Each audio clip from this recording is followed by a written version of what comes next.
जय हिंद मेरे सेठ सैनियों और आप सभी का स्वागत है प्रीतम एकेडमी परिवार में। और मैं हूं पंकज कुमार। तो आज के इस वीडियो पे बात करेंगे क्लास 12 का। जी हाँ दोस्तों, क्लास 12 का एक बहुत ही अच्छा चैप्टर है ज्योग्राफी में। और वो चैप्टर क्या है आप देख सकते हो, मानव भूगोल प्रकृति एवं विषय क्षेत्र। तो ये जो चैप्टर 1 है ज्योग्राफी का, तो इस पूरे के पूरे ज्योग्राफी के हम लोग मोस्ट इंपॉर्टेंट एमसीक्यू को आज के इस वीडियो में देखने वाले हैं। तो देरी नहीं करते हुए वीडियो को शुरू करते हैं। लेकिन उससे पहले अगर आप चैनल पर नए हो तो चैनल को क्या करें, जरूर सब्सक्राइब कर ले। तो बात करेंगे सबसे पहले क्वेश्चन पे। तो देख सकते हो पहला क्वेश्चन आपके स्क्रीन पर यह रहा कि निम्नलिखित में से कौन सा एक मानव भूगोल से संबंध नहीं रखता। और आपके ऑप्शंस क्या है, क्षेत्रीय भिन्नताएं, मात्रात्मक क्रांति, स्थानिक संगठन और अन्वेषण एवं वर्णन। तो इसका सही आंसर क्या हो जाएगा, मात्रात्मक एवं क्रांति जो होगा वो एक मानव भूगोल का विषय क्षेत्र में नहीं होता। लेकिन बात किया जाए क्षेत्रीय भूगोल की भिन्नता, स्थानिक संगठन और अन्वेषण एवं वर्णन जो है ये मानव भूगोल से संबंधित रखता है। बात करें अगले प्रश्न पर। तो अगला प्रश्न आपके स्क्रीन पर यह रहा, प्रश्न है आपका कि मानव भूगोल के अध्ययन में स्वीकृत 3 नई विचारधारा निम्न में से कौन कौन सी है। तो ये जो मानव भूगोल में जो 3 नई विचारधाराओं का स्वीकृति किया गया, तो ये 3 नई विचारधारा क्या है और आपके ऑप्शंस क्या है, नियतिवाद, संभावनावाद, मानवतावाद और ये सभी। तो इसका आंसर क्या हो जाएगा, ऑप्शन नंबर डी क्या हो जाएगा, ये सभी क्या होगा, इसका सही आंसर हो जाएगा। बात करें अगले प्रश्न पर। तो अगला प्रश्न देख सकते हो आपके स्क्रीन पर यह रहा, प्रश्न है आपका कि अमेरिकी भूगोलवेता फिंच एवं ट्रीवर्थ ने मानव भूगोल की विषय वस्तु को कितने भागों में बांटा है। तो ये जो अमेरिकी भूगोलवेता है फिंच एवं ट्रीवर्थ, दोनों ने मानव भूगोल को कुल मिलाकर 2 भागों में बांटा है। यानी कि ऑप्शन नंबर ए जो होगा वो आपका क्या हो जाएगा, सही हो जाएगा। बात करें अगले प्रश्न पर। तो अगला प्रश्न देख सकते हो आपके स्क्रीन पर यह रहा, प्रश्न है आपका कि फ्रिंच एवं ट्रीवर्थ के द्वारा मानव भूगोल को जो 2 भागों में बांटा गया वो भाग क्या क्या है। और आपके ऑप्शन क्या है कि प्राकृतिक पर्यावरण, मानव निर्मित पर्यावरण, ए और बी दोनों, और ऑप्शन नंबर डी क्या है, मानवतावाद पर्यावरण। तो इसका सही आंसर क्या हो जाएगा, ऑप्शन नंबर सी यानी कि प्राकृतिक पर्यावरण और मानव निर्मित पर्यावरण तो कहा जाता है। जो फ्रिंच और ट्रीवर्थ जो अमेरिकी भूगोलवेता है इन दोनों द्वारा बांटा गया था। बात करें अगले प्रश्न पर। तो अगला प्रश्न देख सकते हो आपके स्क्रीन पर यह रहा कि प्राकृतिक पर्यावरण को और किस नाम से जाना जाता है। तो प्राकृतिक पर्यावरण को और किस नाम से जाना जाता है, तो भौतिक पर्यावरण के नाम से जाना जाता है। यानी कि ऑप्शन नंबर ए जो होगा वो सही हो जाएगा। बात करें अगले प्रश्न पर। तो अगला प्रश्न देख सकते हो आपका ये है कि निम्नलिखित में से कौन सा एक भौगोलिक सूचना का स्रोत नहीं है। तो देखिए आपके ऑप्शन क्या है, यात्रियों का विवरण, भाई ये भौगोलिक सूचना का संकेत है। प्राचीन मानचित्र, यह भी भौगोलिक सूचना का एक स्रोत है। चंद्रमा के चट्टानी पदार्थ के नमूने, यह भी क्या है, एक भूगोल का स्रोत है। लेकिन प्राचीनतम महाकाव्य क्या है, ये एक भौगोलिक स्रोत नहीं है। तो यानी कि सूचना का स्रोत नहीं है, तो ऑप्शन नंबर डी जो होगा वो सही हो जाएगा। बात करें अगले प्रश्न पर। तो प्रश्न देख सकते हो आपका क्या है कि नव निश्चयवाद के प्रवक्ता निम्न में से कौन है। तो नव निश्चयवाद के प्रवक्ता कौन है, आपके ऑप्शन क्या देख सकते हो, रेटजेल, टेलर, हेम्बोल्ट और क्या है, ब्लास। तो इसका सही आंसर क्या हो जाएगा, ऑप्शन नंबर बी यानी कि टेलर जो होगा इसका सही आंसर हो जाएगा। बात करें अगले प्रश्न पर। तो अगला प्रश्न देख सकते हो आपका क्या है कि किस भूगोलवेता ने कहा कि मानव प्रकृति का दास है। और आपके ऑप्शंस क्या है देख सकते हो, हंटिंगटन है ना, अरस्तु, एलन सैमुअल और बकेल। तो इसका आंसर क्या हो जाएगा, ऑप्शन नंबर सी यानी कि एलन सैमुअल ने कहा था कि मानव जो है वो प्रकृति का क्या है, दास है। बात करें अगले प्रश्न पर। तो अगला प्रश्न देख सकते हो क्या है कि मानव निर्मित पर्यावरण को अन्य किस नाम से जाना जाता है। तो इसका आंसर क्या हो जाएगा, ऑप्शन नंबर सी यानी कि सांस्कृतिक पर्यावरण के नाम से जाना जाता है। तो ऑप्शन नंबर सी जो होगा वो सही हो जाएगा। बात करें अगले प्रश्न में। प्रश्न देख सकते हो आपका क्या है कि मानव भूगोल का जनक किसे कहा जाता है। और आपके ऑप्शन क्या है, क्या स्ट्रोबो है ना, ऑटोल्मी, हैकेल और क्या रेटजेल। तो भाई मानव भूगोल का जो जनक है वो रेटजेल को कहा जाता है। ऑप्शन नंबर डी जो होगा वो सही हो जाएगा। बात करें अगले प्रश्न पे। तो 4 नंबर का प्रश्न आपके स्क्रीन पर ये रहा कि भूगोल की 2 मुख्य शाखाएं कौन कौन सी है।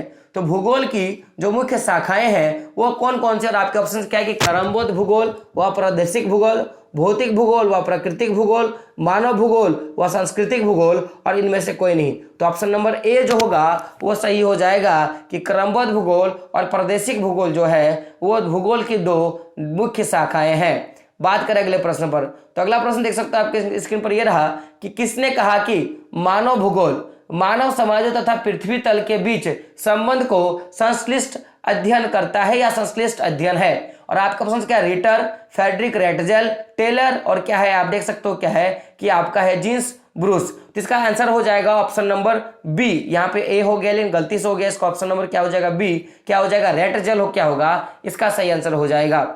बात करें अगले प्रश्न पर, तो अगला प्रश्न आपका देख सकते हो क्या है, प्रश्न है आपका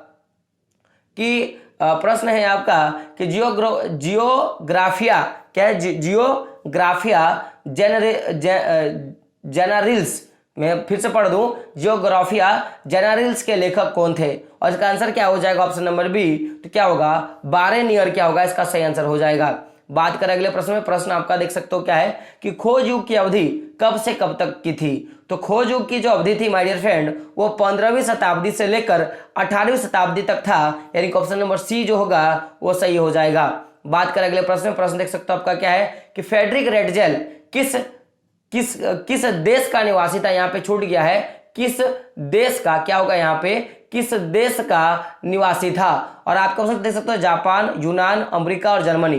तो फेडरिक रेटजेल जो है वो जर्मनी का निवासी था ना, ऑप्शन नंबर डी जो होगा वो सही हो जाएगा। बात करें अगले प्रश्न पर, तो फेडरिक रेटजेल का जन्म कब हुआ। और आपका ऑप्शन क्या, 1840, 1844, 1885 और 1918। इसका सही आंसर क्या हो जाएगा, 1844 क्या होगा इसका सही आंसर हो जाएगा। बात करें अगले प्रश्न में, प्रश्न देख सकते हो आपका क्या है कि फेडरिक रेटजेल की मृत्यु कब हुई। और फेडरिक रेटजेल की जो मृत्यु है माय डियर फ्रेंड वो 1904 को हुआ था, यानी कि ऑप्शन नंबर ए जो होगा वो सही हो जाएगा। बात करें अगले प्रश्न में, प्रश्न देख सकते हो आपका क्या है कि एंथ्रोपोयोजोग्राफी नामक पुस्तक के लेखक कौन है। तो इसका सही आंसर क्या हो जाएगा, ऑप्शन नंबर ए रेटजेल। क्या हो जाएगा, रेटजेल क्या होगा इसका सही आंसर हो जाएगा। बात करें अगले प्रश्न में, प्रश्न देख सकते हो आपके स्क्रीन पर ये रहा, प्रश्न है आपका कि देख सकते हो क्या है, संभवतावाद, क्या होगा, संभवतावाद शब्द का प्रयोग सर्वप्रथम किस फ्रांसीसी विद्वान ने किया था। तो ऑप्शन नंबर बी जो होगा वो सही हो जाएगा, लुसियन, क्या होगा, लुसियन फेब्रे। बात करें अगले प्रश्न पर, तो अगला प्रश्न आपके स्क्रीन पर यह रहा, प्रश्न है आपका कि मानव भूगोल में नियतिवाद के आलोचक निम्न में से कौन से भूगोलवेत्ता थे। और आपके ऑप्शंस क्या है देख सकते हो, तो बाइडल डी लावास या लुसियन फेब्रे, ए और बी दोनों, और फेडरिक रेटजेल। तो भाई ये जो दो भूगोलवेत्ता है जो नियतिवाद के आलोचक थे वो कौन कौन थे, तो बाइडल डी लावास और लुसियन फेब्रे जो था ये दोनों ही क्या थे, एक प्रकार के इनके आलोचक थे। तो ऑप्शन नंबर सी जो होगा वो सही हो जाएगा।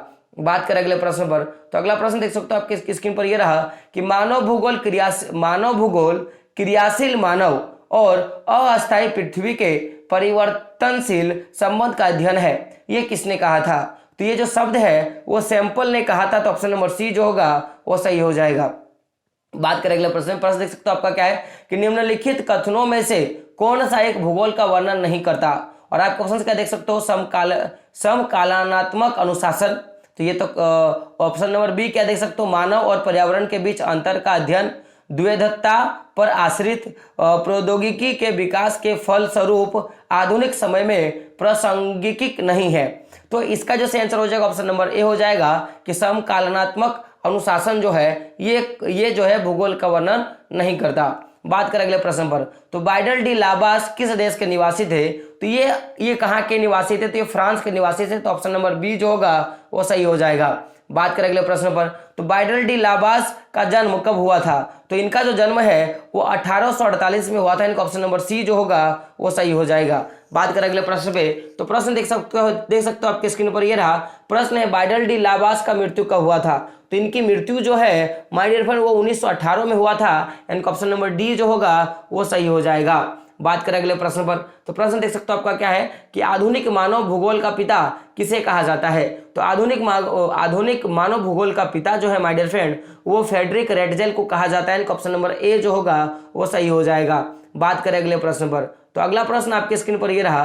प्रश्न है आपका कि जलवायु का अध्ययन किस पर्यावरण के अंतर्गत किया जाता है। तो जलवायु का जो अध्ययन है माय डियर फ्रेंड, वो भौतिक पर्यावरण के अंतर्गत किया जाता है, जिसे हम लोग क्या बोलते हैं माय डियर फ्रेंड, जिसे हम लोग प्राकृतिक पर्यावरण भी बोलते हैं, उसके अंतर्गत किया जाता है। अगला प्रश्न देख सकते हो, कृषि तथा उद्योग का अध्ययन, यहाँ पे ध्यान की जगह क्या होगा, अध्ययन का अध्ययन किस पर्यावरण के अंतर्गत किया जाता है। तो इसका सही आंसर क्या हो जाएगा my dear friend, option number D जो होगा वो सही हो जाएगा। यानी कि मानव निर्मित पर्यावरण और सांस्कृतिक पर्यावरण दोनों तो एक ही है, तो दोनों के अंतर्गत किया जाता है, ऑप्शन नंबर डी जो होगा वो सही हो जाएगा। बात करें अगले प्रश्न देख सकते हो आपका क्या है कि नियतिवाद के विचारक कौन थे। तो नियतिवाद के जो विचारक थे माय डियर फ्रेंड, तो देखिएगा आपका ऑप्शन है ई कांटन, हेम्बोल्ट और रिटर, ये तीनों के तीनों थे, यानी ऑप्शन नंबर डी जो होगा वो सही हो जाएगा। बात करें अगले प्रश्न देख सकते हो आपका क्या है कि पारिस्थितिकी तथा पार्थिव एकता को मानव भूगोल का दो मूल सिद्धांत किसने बताया था।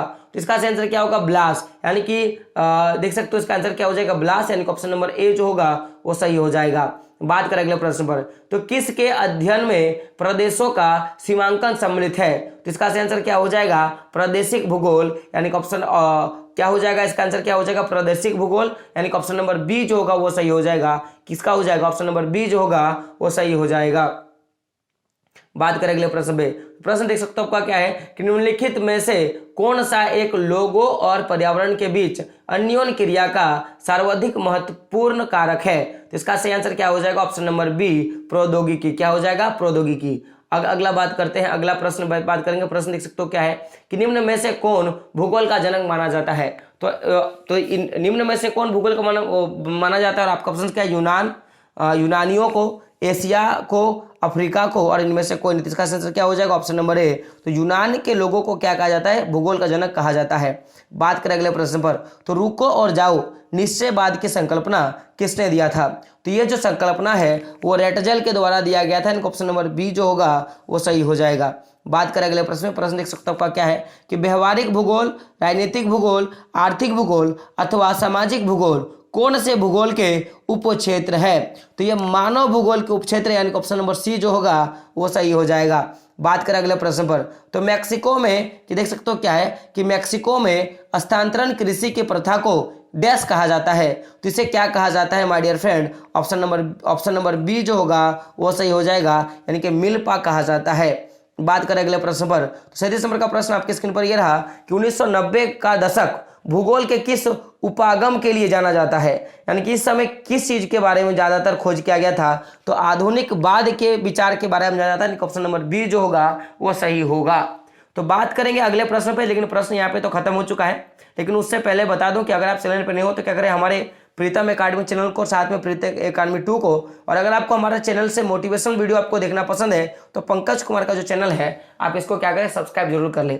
तो वीडियो कैसा लगा कमेंट बॉक्स में बताना है, साथ में चैनल पर नहीं होती क्या चैनल को सब्सक्राइब भी करना है। और इस वीडियो का जो भी क्या बोलते हैं, ये जो वेबसाइट है हमारा जिसपे आप क्वेश्चंस देख रहे हो, इसका जो लिंक है वो डिस्क्रिप्शन बॉक्स में डाल दिया जाएगा, तो वहां से आप हमारे क्वेश्चंस को क्या कर सकते हो, रीड कर सकते हो। तो मिलते हैं दोस्तों अगले वीडियो में, तब तक के लिए जय हिंद, जय भारत और आपका दिन शुभ हो।